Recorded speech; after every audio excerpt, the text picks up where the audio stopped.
anything you say now is evidential, all right? A murder investigation has been launched after the body of a woman was found in Swansea. You're under arrest, mate, on suspicion of murder. An unsuspecting retiree, brutally killed by her neighbour. I've been a major crime SIO for a few years now, but I have to say Wendy's was probably one of the worst I've ever seen. Right.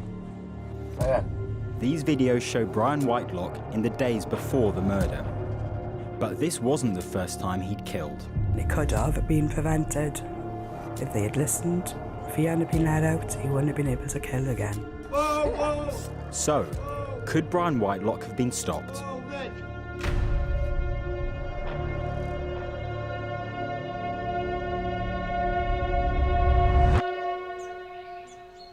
It's early morning in the small South Wales town of Clydach. A man checking in on his elderly neighbour has made a shocking discovery.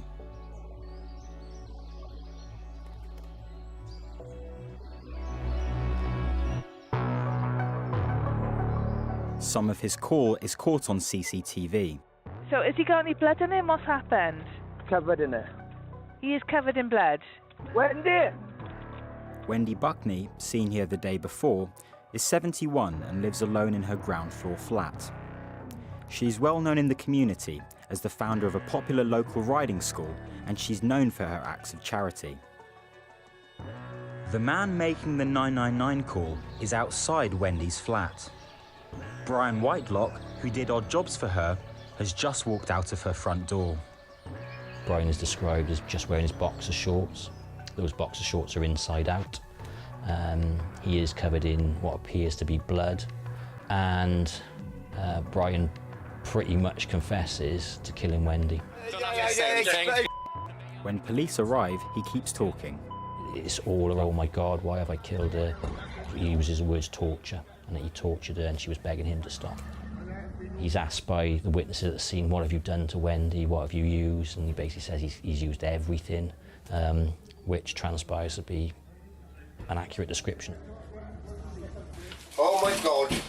This was a particularly brutal murder with a number of weapons, including a knife, a chair leg and pieces of shelving, and inflicted so many injuries on her that the pathologist couldn't accurately count them. So it was a sustained and very brutal attack.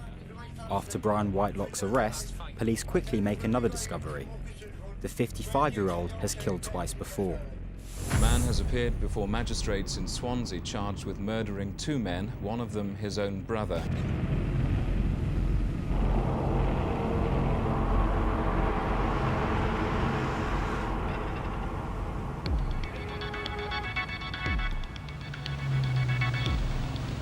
The early noughties in Swansea in South Wales. It's a bustling city with a thriving nightlife and a football team fighting relegation from the second division. 27-year-old Nicky Morgan was born and bred here, one of 4 siblings. Social boy, you know, he liked different things. He loved being with his family. He loved that. He loved a bit of a party. So if there's a match, probably meet up with his friends, make their way down there if they wanted a match. Sometimes he'd be in. He was either cracking a joke or telling us something that he'd done, or just normal family. Nothing different than anybody else. Nicky lived with his family in an estate on the outskirts of the city. His friend, Glenn Whitelock, lived on the same street. That's one of our favourites. That's what's on his grave. Yeah. Christmas. With his turkey leg. Nicky's older sister, Melanie, lived around the corner. We were in bed. It was middle of the night. My mother rang me to tell me that there was a house fire in Glenn's house. So I didn't really know why she was telling me that at that time of the night. And then she said that Nicky was in the house.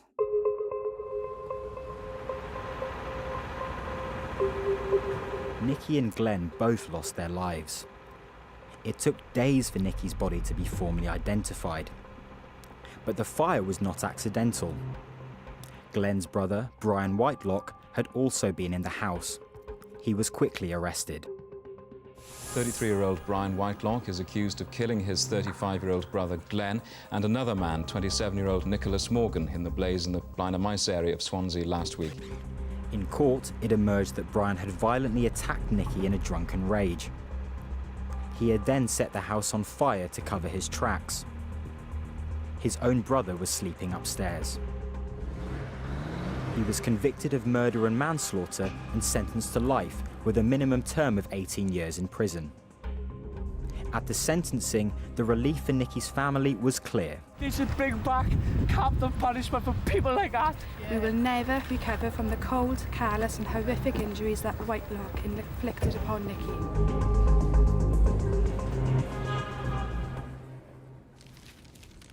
The family felt anger and disgust at the total lack of remorse shown by the defendant. Nothing changed then, did it? 20 odd years? No. Well, it was a relief. A relief that somebody was going to be held accountable. But it was upsetting as well, to know that somebody was capable of doing what they'd done to him. Just that evil face. Wicked, as it says. Yeah, wicked. Underneath the picture, wicked. Wicked Whitelock. Life for an evil killer. I first had a meeting with the parole board just after the end of this case, and then nothing for 18 years, nothing at all.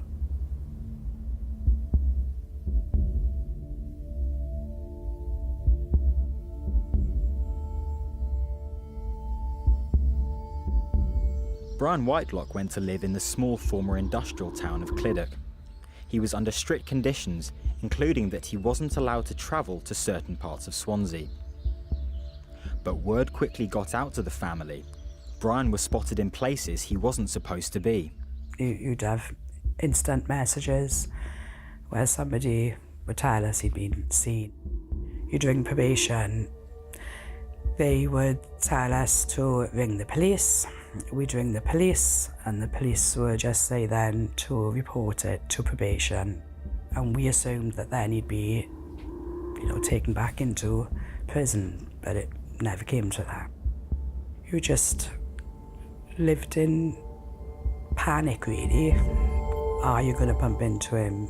Are you going to see him? Is he going to say anything? Is he going to do anything? You just didn't know. Then, in 2020, during the height of COVID, Brian Whitelock assaulted a security guard at a shop in Swansea. To the family's relief, he was recalled to prison. But that relief was temporary. Despite the best efforts of Nicky Morgan's family, Brian Whitelock was released from prison, back to the same flat in Clydach. One neighbour in particular felt he deserved a second chance. Wendy Buckney was well known for her bubbly, caring personality. She lived alone, but had two sisters and many nieces, nephews and friends living nearby. They adored her, and she loved them back. You speak to Wendy's family and you do get a flavour of who Wendy Buckney was, and I would describe her as a pillar within that community, within the community of Swansea. She ran the horse stables for decades, which I would suggest has touched the lives of probably thousands of people. Former pupils at her riding school paid tribute to Wendy as a kind, patient teacher. She loved helping people. Police believe that on her last day alive, she was buying food for Brian Whitelock. Wendy knew Brian Whitelock as a neighbour. She had befriended him. She knew about his history and his background. She took the view that he deserved a second chance, and as a result of that, she would, I would say, look after Brian to an extent. She would give him odd jobs to do. She would look out for him. She would go shopping. Her sister Anne said Wendy believed she could help Brian, and that her only fault was to care too much. But in the weeks running up to her murder, other neighbours became concerned about his behaviour. Brian, try and talk to me. All right, take your time, take your time. Where's your phone, mate? Have you got any family I can ring? Take your time, Bri. He was buying diazepam, also known as Valium, from drug dealers off the street and taking up to 30 tablets a day. Police were called after he was found climbing on a derelict bridge. In the days before Wendy's murder, things escalated even further. We get a call from a concerned neighbour around Brian's behaviour. He's shouting out of his house, he's shouting he's got COVID, things like that. But they were concerned enough to call us, so officers attend, no offences are disclosed, no offences are committed, and the officers leave. We get a call a few hours later. Brian is given suitable advice, he goes back indoors, and the neighbours are advised that if there's any continuing behaviours to contact us.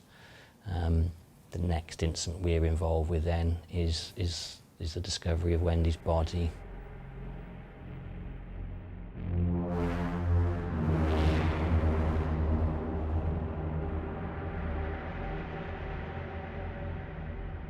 So it's the 23rd of August 2022, early hours of the morning. A neighbour has concerns for Brian Whitelock. He hears taps, he hears water running from Brian Whitelock's flat. Goes down to investigate in the early hours, finds the flat insecure, goes in, turns the taps off, but can see Brian's flat is devastated. So probably about 4 hours later he comes back, Brian is still not in his flat, at which point this neighbour has even more increased concerns and actually reports Brian missing to us, to South Wales Police. At the same time he's doing that, he notices the light from Wendy Buckney's flat has come on and gone off and come back on. He knows that Wendy knows about Brian and would have concerns about him, so he goes over to speak to Wendy to say that Brian is missing, to see whether she may have any information.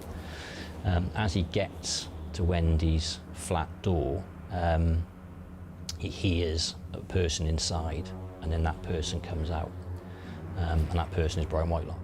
Brian Whitelock, who I've just reported missing, has come out to the girl's house and he said he's killed her.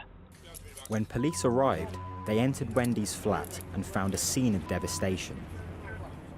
The living room was completely smashed up. A blood-spattered sofa was standing on its end. A shelving unit had been ripped apart. At the centre of the scene lay Wendy's body. Her clothes had been removed. Police believed that she was sexually assaulted. I mean, I've been a major crime SIO for a few years now, but I have to say Wendy's was probably one of the worst I've ever seen. From the pathologist's perspective, he managed to count up to 70 blunt force and sharp force trauma injuries to Wendy's face, torso, arms and legs. The difficulty I think he had, there were more injuries than that. We appear to have injury over injury. Oh my God. What have I done? I don't understand why. That's plenty. Brian Whitelock had already confessed to Wendy's murder, but in police interviews, his story changed. When he was interviewed by the police, he claimed that he hadn't killed Wendy Buckney. He said that that there'd been shadowy figures hanging around her flat, and that by the time he had found her, she had already been attacked. So he denied that he was involved at all, and that someone else must have done it. Brian Whitelock was charged with Wendy's murder, but later changed his story again. This time, he admitted he'd killed Wendy, but blamed his actions on a previous head injury. You couldn't get a more straightforward case. On the face of this one, you had Brian Whitelock coming out of the scene with the victim's blood on him, making admissions to killing her. So on that alone, you think, I know what the outcome is going to be here. But we didn't factor in Brian Whitelock.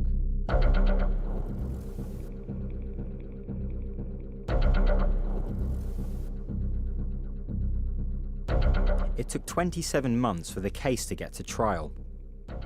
Much of the delay was caused by Brian Whitelock, who sacked the legal teams representing him, asked for new medical reports, and eventually chose to represent himself. The delay took its toll on Wendy's loved ones. In a statement, her sister Anne said her family spent every day not knowing if the case would go to trial or not. She said it was like a roller coaster that none of them wanted to be on. Brian Whitelock's defence, that a brain injury had caused him to kill Wendy Buckney, was challenged in court by the prosecution. Whoa, whoa, whoa. Looking at those videos, you can see why people would think Brian wasn't mentally well. However, further investigation, using all the experts, psychiatrists, neuropsychiatrists, neurosurgeons, I think it was really clear that the brain injury defence that Brian was putting forward just was not evidenced. It wasn't there. So then you look at what other causes there might be for that. Brian telling witnesses, post us finding Wendy's body, that he's been using diazepam and street value. The prosecution case was that he was heavily intoxicated from diazepam and cannabis and alcohol. And ultimately, the jury, by their verdict, rejected his account.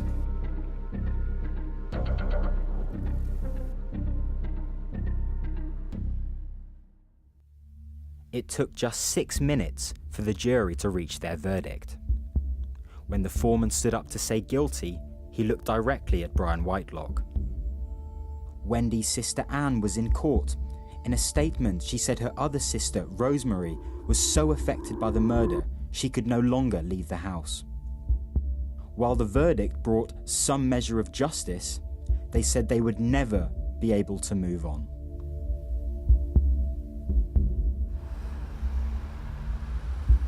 So our thoughts are with Wendy's family today, especially her sister Anne, who we have watched endure the same pain and suffering as we did previously during the trial, with absolutely no remorse shown by him.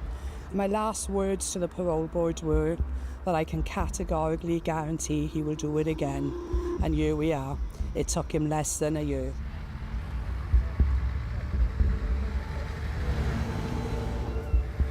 From the day he was released, he was using drugs, he was drinking, he was riding around Swansea, all against his conditions.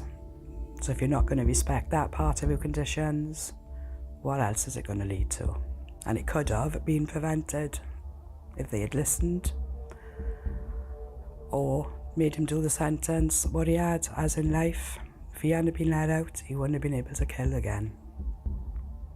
How much does Nicky still mean to you and your family after all these years? Well, apart from him not being physically here, he's here every day. He's still our family, he's still part of our family, big part of our family. I suppose the bottom line for this case is that Wendy was murdered as a result of giving somebody, in her words, a second chance. I don't think you'll ever get over it, I don't think, as a family, but hopefully the verdict gives them some sense of justice.